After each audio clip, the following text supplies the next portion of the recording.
On entend beaucoup dire ces jours-ci que le vocabulaire de l'Église catholique est pas simple pour les journalistes et pas seulement pour les journalistes. Mais pour comprendre non seulement les mots, mais aussi le sens de ce qui se passe en ce moment, il y a un truc et c'est tout simplement de reprendre un petit dictionnaire de latin.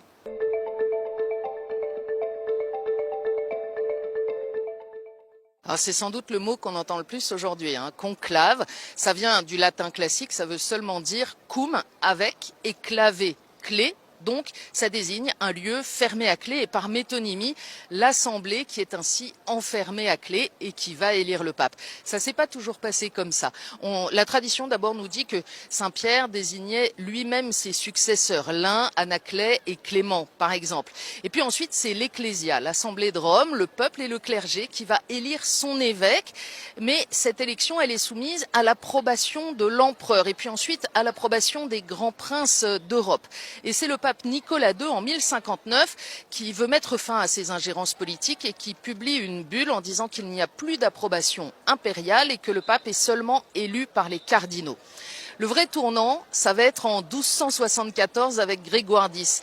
Parce que l'élection de Grégoire X 3 ans plus tôt s'est passée de manière absolument cataclysmique. C'est à Viterbe et les cardinaux n'arrivent absolument pas à se mettre d'accord. Ils passent leur temps à retourner dans leur pays, demander l'avis de leur pouvoir politique.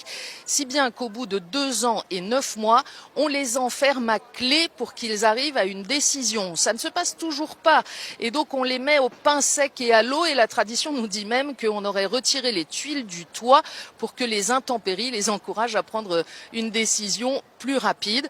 Depuis lors, donc, les cardinaux sont enfermés à clé pour élire le pape et depuis 1878, ça se passe dans la chapelle Sixtine.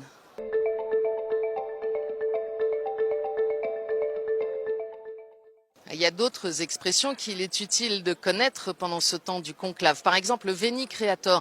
Le Veni Creator, c'est cet hymne du Moyen-Âge dont on ne connaît pas très bien l'auteur. Il a été question de Saint Grégoire le Grand, Saint Ambroise de Milan, parfois même Charlemagne. En tout cas, c'est cet hymne qui invoque l'esprit créateur. Viens visiter l'âme de tes fidèles. Et les cardinaux, eh bien, ils invoquent l'Esprit Saint pour venir éclairer leur discernement. Il y a aussi l'extra omnes. Extra omnes, ça veut simplement dire dehors tous. C'est ce moment très solennel où on verra le maître des célébrations liturgiques refermer les portes de la chapelle Sixtine. Les cardinaux resteront pas encore tout seuls. Le maître des célébrations liturgiques et puis le dernier prédicateur qu'ils ont choisi restera avec eux. En l'occurrence, ils entendront une méditation de Raniero Cantalamessa, le cardinal capucin qui a servi sous 3 papes comme prédicateur de la maison pontificale avant d'être vraiment tout seul et de commencer à voter.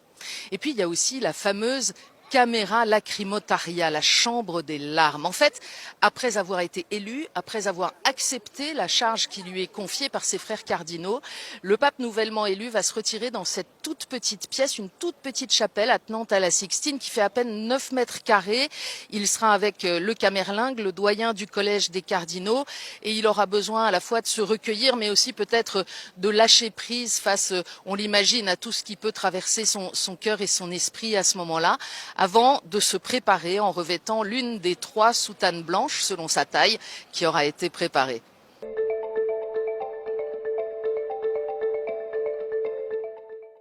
Habemus Papam, c'est la parole que tout le monde attend à partir du moment où les cardinaux sont rentrés en conclave.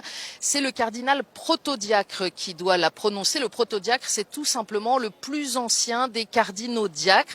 Et ce sera un Français cette fois-ci, comme en 2013. En 2013, c'était le cardinal Jean-Louis Torrent. Cette fois, ce sera le cardinal Dominique Mamberti. Il travaille à Rome depuis des décennies et il est préfet du tribunal suprême de la signature apostolique.